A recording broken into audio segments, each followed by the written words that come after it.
Assalamualaikum warahmatullahi wabarakatuh. Salam sejahtera bagi kita semua. Perkenankan saya untuk memperkenalkan diri. Nama saya Maivita Rahmadani, SSMSI. Saya adalah dosen tetap pada program studi Administrasi Bisnis Politeknik LP3I Jakarta dengan NIDN 0319058702 dan NUPTK 185176566623052. Dengan penuh rasa syukur dan tanggung jawab, saya ingin menyampaikan pernyataan diri dosen dalam unjuk kerja Tridharma Perguruan Tinggi atau PDD UKT-PT dalam bidang pengajaran. Video ini dibuat sebagai bagian dari proses sertifikasi dosen yang diselenggarakan oleh Kementerian Pendidikan Tinggi, Sains dan Teknologi pada tahun 2026, yaitu memaparkan salah satu mata kuliah yang saya ampu, mata kuliah Metodologi Penulisan dan Penelitian dengan beban studi sebesar 2 SKS, diselenggarakan dalam 16 kali pertemuan tatap muka dengan rincian 14 kali pertemuan materi dan 2 kali untuk pertemuan masing-masing ujian tengah semester dan ujian akhir semester. Deskripsi singkat mata kuliah ini membekali mahasiswa dengan pemahaman komprehensif mengenai konsep dasar dan praktik penelitian dalam bidang bahasa dan sastra. Mahasiswa diarahkan untuk memahami hakikat penelitian, perbedaan pendekatan dan metode penelitian, teknik pengumpulan dan analisis data, serta keterampilan menyusun proposal dan laporan penelitian ilmiah. Mata kuliah ini menjadi fondasi dalam melaksanakan penelitian tugas akhir secara sistematis, logis, dan beretika. Adapun capaian pembelajaran lulusan atau CPL Prodi pada mata kuliah ini meliputi CPL 1, CPL 2, CPL 3, dan CPL 4 yang telah tertuang dalam RPS dan telah divalidasi oleh Kaprodi. Selanjutnya, capaian pembelajaran mata kuliah yang diharapkan antara lain CPMK 1, mahasiswa mampu memahami dan menjelaskan prinsip-prinsip dasar penelitian dalam bidang pendidikan, bahasa, dan sastra. CPMK 2, mahasiswa mampu merancang proposal penelitian dengan struktur yang logis, sistematis, dan berbasis teori yang relevan. CPMK 3, mahasiswa mampu memilih dan menerapkan metode serta teknik pengumpulan dan analisis data yang tepat sesuai dengan pendekatan penelitian. CPMK 4, mahasiswa mampu mengevaluasi secara sekritis berbagai hasil penelitian di bidang bahasa dan sastra berdasarkan kaidah akademik dan etika ilmiah. CPMK 5, mahasiswa mampu menyusun karya ilmiah berbentuk laporan atau artikel yang memenuhi standar akademik, etis, dan siap dipublikasikan. Selanjutnya, model pembelajaran yang digunakan dalam mata kuliah ini adalah experiential learning dan project-based learning dengan metode presentasi interaktif, demonstrasi, praktik, kolaborasi kelompok, dan respon kreatif. Mahasiswa dapat mengakses langsung materi penugasan dan hasil pembelajaran melalui Smart Student Politeknik LP3I Jakarta yang diakses melalui website https://student.lp3i.ac.id. Presentasi interaktif yang langsung dilakukan secara tatap muka untuk mendukung pemahaman mahasiswa. Materi yang saya sampaikan didukung oleh beberapa media pembelajaran berupa PPT dengan media Canva pendukungnya, kuis interaktif melalui Yground. Interaksi pada mata kuliah ini melibatkan komunikasi dua arah antara dosen dan mahasiswa berupa diskusi, tanya jawab, kolaborasi, dan refleksi bersama. Untuk penilaian hasil belajar mahasiswa dilakukan secara komprehensif dari berbagai komponen, antara lain yang pertama, kehadiran merupakan salah salah satu bentuk keaktifan mahasiswa selama mengikuti pembelajaran yaitu sebesar 10%. Yang kedua, formatif diberikan berupa kuis atau tes objektif sebesar 10%. Yang ketiga, penugasan dan presentasi dengan menggunakan case-based learning dengan bobot penilaian masing-masing sebesar 20%. Yang keempat, UTS atau ujian tengah semester berupa penilaian hasil studi kasus pra PJBL sebesar 25%. Yang kelima, UAS atau ujian akhir semester, yaitu final PJBL menyusun artikel ilmiah dari hasil penelitian dengan bobot sebesar 35% yang dinilai menggunakan rubrik penilaian sehingga total keseluruhan komponen sebesar 100%. Referensi yang saya gunakan dalam mata kuliah ini berupa buku referensi, metode penelitian kualitatif, teori, dan panduan praktis analisis data kualitatif yang merupakan karya saya sendiri, salah satunya, serta beberapa referensi lainnya yang relevan dalam mendukung penyampaian materi pada mata kuliah metode penulisan dan penelitian. Selanjutnya, saya akan menyajikan rekaman proses pembelajaran atau perkuliahan pertemuan kedua dengan materi perkuliahan mengidentifikasi perbedaan paradigma dan pendekatan penelitian. Mari kita simak bersama. Selamat menyaksikan. Oke, baik.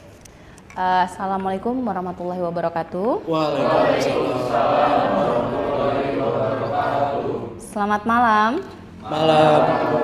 Oke, bagaimana kabarnya hari ini? Baik, Ibu. Oke, alhamdulillah Ibu berharap teman-teman semua dalam keadaan terbaik pada malam hari ini, di perkuliahan hari ini. Seperti biasa, sebelum kita mulai perkuliahan, silakan. Baik, sebelum kita mulai perkuliahan, alangkah baiknya kita berdoa dulu. Berdoa dimulai.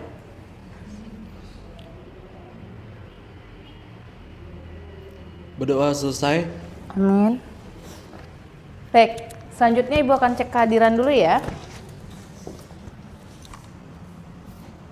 Untuk yang tidak hadir hari ini siapa ya? Ada yang tahu kabarnya? Oke, sakit ya. Saya coba cek dulu ya, Argia. Oke, lanjut Eka Dharma. Hadir, Bu. Fitria Nabila.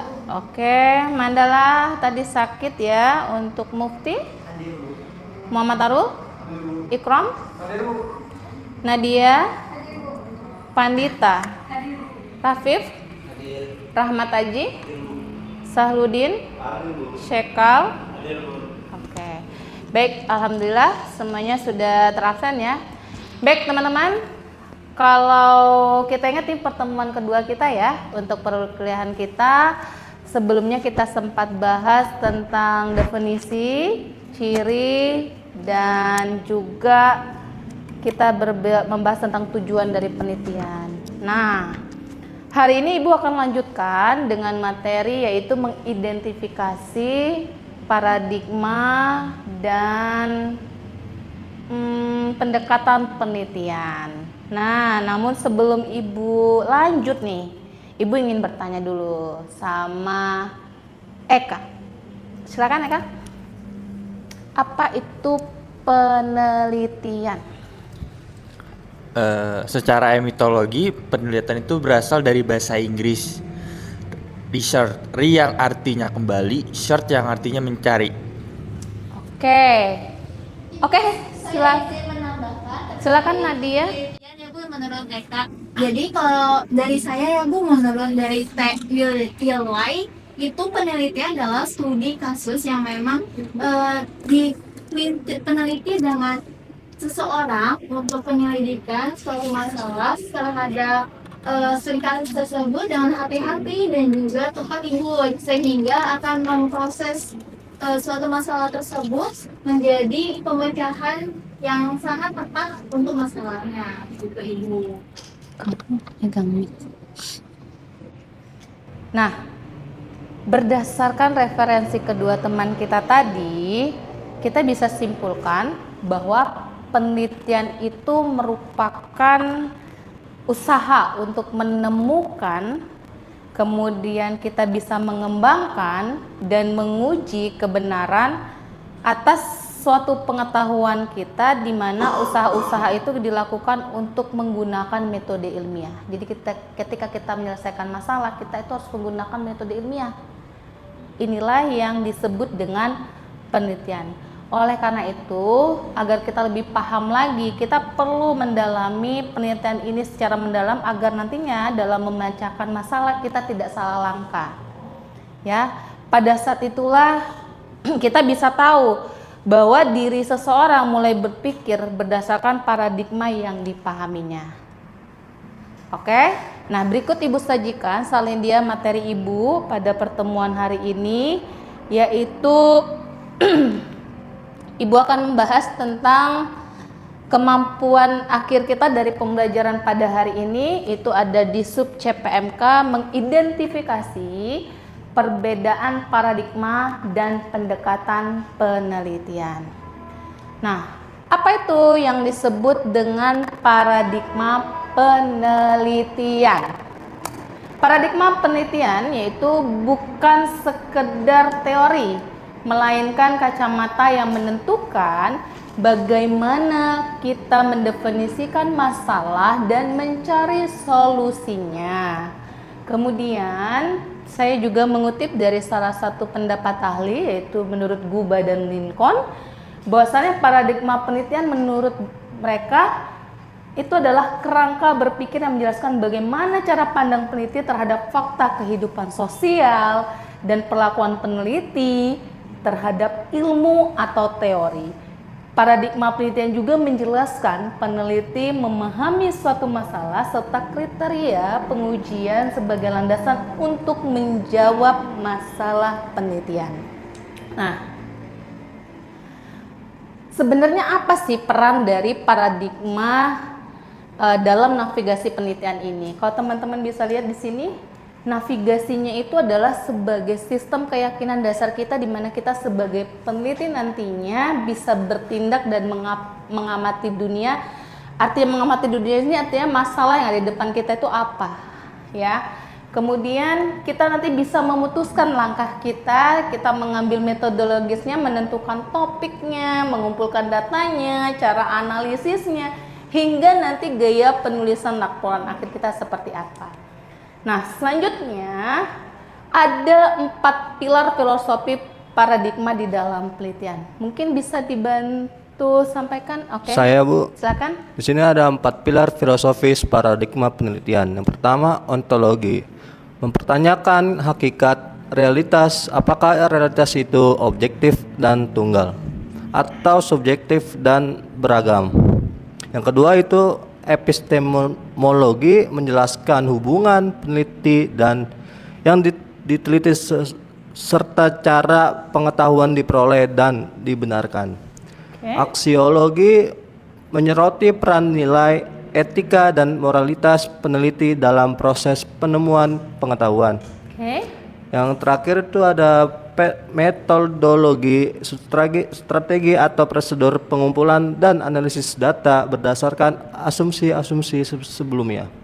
Oke, terima kasih Putra sudah membantu Ibu untuk menyampaikan. Jadi memang ada 4 pilar di dalam paradigma penelitian, ya teman-teman. Kemudian di sini berdasarkan itu, teman-teman juga harus paham bahwa 4 pilar tadi itu membentuk paradigma bagaimana kita melihat dunia nyata atau secara realitas. Ini memunculkan adanya pandangan kita dalam melihat ya dunia tadi, yaitu yang pertama adalah positivisme. Ya. Positivisme ini melihat kebenaran tunggal yang dapat diukur secara empiris. Nanti kita akan lebih lanjut, ada namanya pendekatan kuantitatif biasanya dengan pandangan positivisme ini.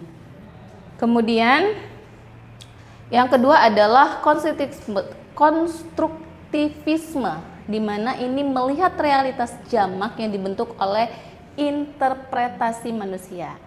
Kemudian yang ketiga adalah pragmatisme, di mana ini melihat realitas secara fungsional untuk mencahkan masalah praktis. Lalu ada subjektivisme, melihat kenyataan murni sebagai perkara sudut pandang individu. Dan yang terakhir adalah kritis, melihat realitas sebagai wujud yang dikonstruksikan oleh relasi kuasa dan ideologi. Semua ini tentunya bagaimana kita menghadapinya secara realitas di sana, ya. Nah, selanjutnya dari masing-masing bentuk paradigma itu tentunya kita juga harus paham ini memandang dari sudut mana. Yang pertama kita bisa lihat sifat realitasnya. Sifat realitas itu ada di positivisme itu biasanya dia objektif, tunggal, dan dapat dipecah menjadi variabel yang lebih kecil. Kemudian tujuan utamanya yaitu penjelasan secara explanation, prediksi, dan pengendalian fenomena melalui pembuktian empiris. Kemudian instrumennya juga bisa mengandalkan alat ukur yang standarisasi seperti kuesioner, tes, dan eksperimen laboratorium. Dan yang keempat, logikanya di sini menggunakan penalaan deduktif yang bergerak dari teori umum menuju bukti-bukti spesifik. Nah, selain itu ada juga tadi interpretivisme, ya, yang mana ini sifat realitasnya biasanya dia adalah konstruksi sosial yang beragam bergantung pada interpretasi individu itu sendiri. Tujuannya apa? Memahami dan memaknai fenomena secara holistik dalam setting alamiah. Kemudian pendekatannya menekankan pada empati dan pemahaman mendalam, yaitu pengalaman subjektif, dan logikanya adalah penalaran induktif. Kalau tadi deduktif, ini induktif, ya. Di mana induktifnya yaitu dibangun berdasarkan data lapangan. Berikutnya ada paradigma kritis. Fokus utamanya di sini kritik terhadap ideologi, hegemoni, struktur kekuasaan, dan yang tersembunyi. Kemudian ada para peneliti biasanya sebagai agen perubahan yang membantu subjek untuk menyadari atau mengubah kondisi mereka, dan metodologi di sini sering menggunakan research action atau action research atau analisis wacana kritis untuk mengekspor ketimpangan, dan aksiologi secara eksplisit memasukkan nilai-nilai keadilan sosial dalam kesetaraan dalam setiap tahap penelitian. Nah, dari situ maka kita harus, ya, ketika paradigma kita sudah terbentuk, maka kita bisa melakukan pendekatan penelitian. Pendekatan penelitian yaitu cara sebuah peneliti dilakukan desain. Berikut beberapa jenis pendekatan yang biasa digunakan, namun saya juga mengutip dari pendapat UNO di tahun 2020 menyatakan bahwa setiap penelitian berangkat dari paradigma tertentu, yakni seperangkat keyakinan dan asumsi dasar tentang realitas yang memengaruhi pemilihan, pendekatan, dan metode penelitian. Pendekatan kuantitatif biasanya analisis datanya teman-teman bisa baca ya di sini. Ada menggunakan prosedur, ya kita tahu ya kalau kuantitatif pasti cenderung dengan statistik, kemudian desain risetnya cenderung kaku ya, kemudian validitas datanya pasti, validitas dan reliabilitasnya pasti di sini benar-benar harus diukur, dan kemudian bentuk laporannya juga standar, tetap objektif dan mengikuti standar pendahuluan. Kemudian kalau secara kualitatif, pendekatan kualitatif di sini pengumpulan datanya lebih mendekati pada tadi ya hubungan manusia atau sosial, yaitu wawancara mendalam, observasi, FGD, dan analisis dokumen. Sifat penelitiannya fleksibel dan berkembang emergen di mana fokus penelitian bisa berubah sesuai temuan baru. Kemudian kredibilitas dicapai melalui teknik seperti triangulasi data, member checking, dan observasi yang berkepanjangan, naratif, laporan deskripsi menyatakan kutipan langsung dari partisipan untuk memperkuat argumen. Nah, secara keseluruhan ya, materi yang Ibu sampaikan hari ini sebenarnya hubungan antara paradigma dengan pendekatan penelitian, teman-teman bisa lihat seperti ini. Di dalam hubungan tabel hubungan dari bagan ya, bagan pendekatan paradigma penelitian. Oke, jadi ada positivisme, kritis, pendekatan penelitian. Oke. Mungkin ada yang ingin ditanyakan dari apa yang sudah Ibu sampaikan sebelumnya? Saya Ibu. Oke. Ada dari Mufti. Oke, dari Mufti mungkin ada yang ingin disampaikan. Apa yang ingin disampaikan Mufti? Silakan. Gini Bu, berarti saya ingin salin dia yang ke-13 ini Bu. Yang ini? Iya Oke. betul.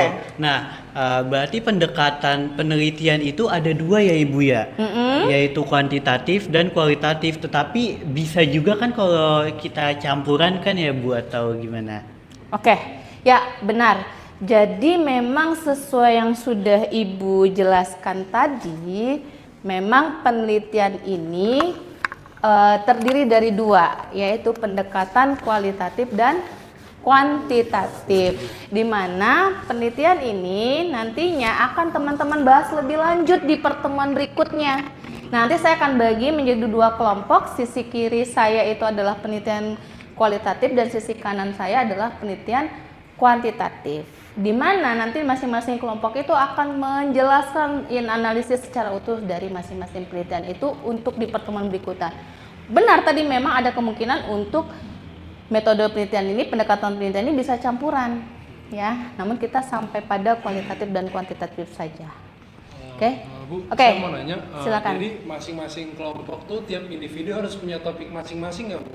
Ya, jadi walaupun kalian dibentuk secara berkelompok, teman-teman nanti tetap harus memiliki satu topik masing-masing individu ini. Kenapa? Karena nanti hasil akhirnya teman-teman akan menghasilkan proposal penelitian pada pertemuan kita ketika UTS. Nanti kita akan bertemu untuk membahas proposal penelitian yang sudah teman-teman pilih atau teman-teman tentukan topiknya.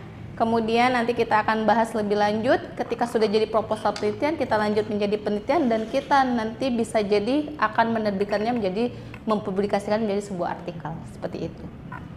Oke? Oke, berarti paham ya semuanya. Ada lagi? Mungkin kalau tidak ada yang disampaikan, mari kita evaluasi pertemuan pada hari ini. Mungkin ada yang bisa merefleksikan apa yang menjadi perkuliahan kita pada malam hari ini? Izin Bu. Oke, silakan. Terima kasih, Arja. Menurut saya intinya setiap manusia punya paradigma masing-masing untuk menyelesaikan persoalan. Namun dalam hal penelitian ini kita harus gunakan pendekatan dan juga paradigma yang tepat supaya hasil yang kita dapatkan tuh sesuai dengan apa yang kita harapkan. Ya, benar.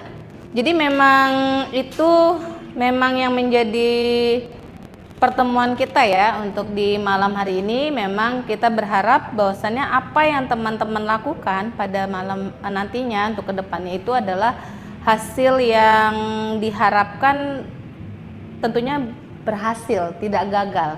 Karena kalau kita gagal berarti kita di sini berani untuk mencoba kembali, bangkit, menemukan hasil dan masalahnya itu yang kita temukan, jangan langsung stop, tapi mencoba lagi. Kebanyakan nih mahasiswa kalau sudah gagal, males nih lanjutin penelitiannya, seperti itu ya. Nah, supaya kita lihat hasilnya seperti apa, kita evaluasi sejenak ya. Silakan dibuka gawainya. Ibu akan berikan kuis pada malam hari ini. Ya, bisa bergabung di Wyground.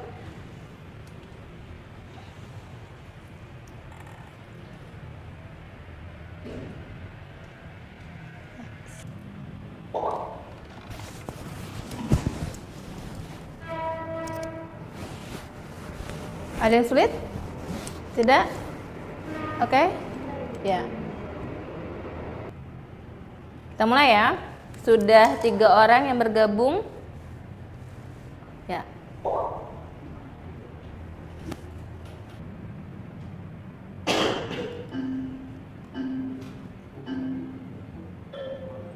Oke, silakan dikerjakan.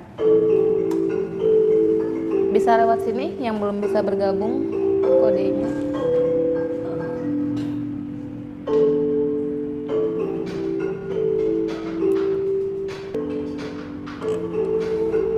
Wah, seru ya. Di sini persaingan cukup ketat. Ada yang saling menyerang, ada yang sudah mendapat hasil. Sekarang kita lihat. Oke, waktunya sudah habis. Kita akhiri permainan ini. Kita lihat siapa yang menjadi juara. Wey, kita beri tepuk tangan. Ya, baik. Terima kasih yang sudah mendapatkan hasil terbaik pada malam hari ini. Jangan kecewa, ya. Masih ada kuis-kuis berikutnya di pertemuan berikutnya. Sudah? Ikram aman? Oke, baik. Ya, itulah salah satu bentuk penelitian ya teman-teman. Ketika kita sudah gagal, apa yang hasil kita sudah sesuai harapan, kita juga jangan merasa puas. Tapi kita masih terus mencoba. Kalau sudah gagal, ya coba lagi, jangan langsung terpuruk. Oke, saya ingat dengan salah satu pendapat dari tokoh terkenal. Kenal nggak namanya? Saya punya tokoh terkenal dulu ya, namanya Thomas Alva Edison. Pernah dengar? Siapa? Ya, penemu ini ya. Bersyukur sekali ya kita bisa menikmati lampu pada malam hari ini. Jadi menurut beliau itu penemuan itu adalah produk terpenting dari otak kreativitas manusia. Nah, tujuan akhirnya adalah penguasaan pikiran sepenuhnya atas dunia material, memanfaatkan sifat manusia untuk kebutuhan manusia. Jadi beliau benar-benar menciptakan itu adalah memikirkan untuk orang banyak. Jadi penelitian itu tidak hanya berhenti pada diri kita, tetapi kita harus berpikir untuk kebutuhan manusia secara mendunia ya, berarti pesannya. Baik teman-teman, karena tadi sudah disampaikan refleksi kita melalui Argia dan teman-teman juga sudah melakukan evaluasi pada malam hari ini dengan hasilnya luar biasa ya. Mudah-mudahan apa yang kita diskusikan pada malam hari ini menjadi berkah ilmu kita hingga akhir hayat. Mohon maaf jika ada yang kurang berkenan dalam penyampaian Ibu pada diskusi kita pada malam hari ini. Dan terima kasih atas kehadiran teman-teman di kelas hari ini. Kita lanjut di pertemuan berikutnya. Akhir kata dari saya, wassalamualaikum warahmatullahi wabarakatuh. Waalaikumsalam.